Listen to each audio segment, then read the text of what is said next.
Hi, welcome to Cecily YouTube channel. This is a sunrise landscape for Square1. So what I'm going to do is I'm going to have an oval here and draw it to the left for a tree. Draw 2 lines down. It might help to do a diagonal using a ruler first, or go behind the tree, or just draw some mounds. They're very soft. They're not that pointy, but you can do what you want with it. And then in the middle of these two right here, I'm going to draw the sun. So the center of the sun, I'm going to go straight up and draw a vertical line, match it up with this corner here and draw a diagonal. Awesome. And then behind the tree, I'm going to do the same thing with the diagonal in the corner. Take your time in matching it. Great. And then I'm going to do some rays for the sun. Add some more diagonals, but don't do too many, because if you add a lot, it's a little bit harder to paint the very thin ones. But if you want to do that, go for it. So clean your brush, and I'm so glad I did, because there's some blue on my brush. So take a paper towel and blot it. You need a paper towel, and let's get your yellow wet. Start off with yellow because it can turn green or another color if you don't start off with the yellow. Alright, so let's go ahead and paint the sun, and I've decided to paint some rays with the yellow, but you can choose your own colors.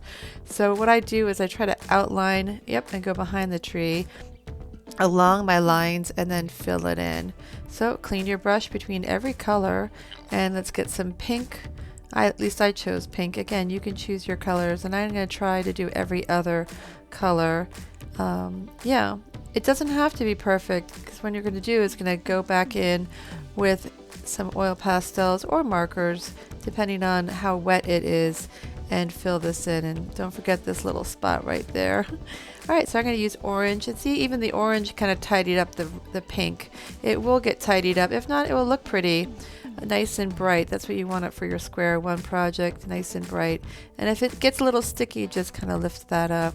Alright, so we're done with that. Let's go ahead and paint the foreground. The foreground is closest to you, and that's my tree. I'm going to use a dark green for the tree first. And I didn't know what color to use, so I decided to use purple. I'll put some brown on top of that with the oil pastels later. Okay, so outline it and then fill it in. I chose purple so that it would have a nice contrast and it wouldn't be next to the tree.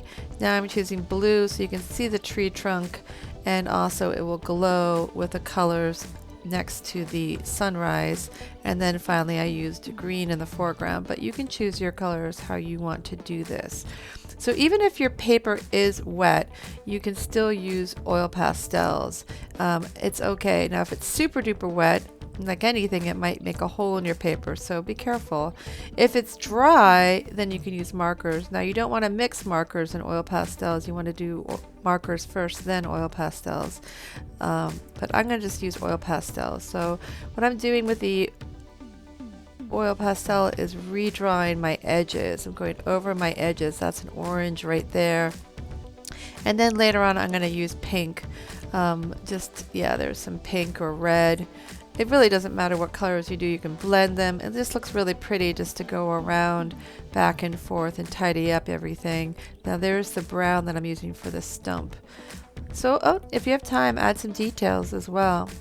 Yeah, I think it looks pretty cool. So this is for Square1. It's going to go on a product, and you really want it bold and bright and beautiful.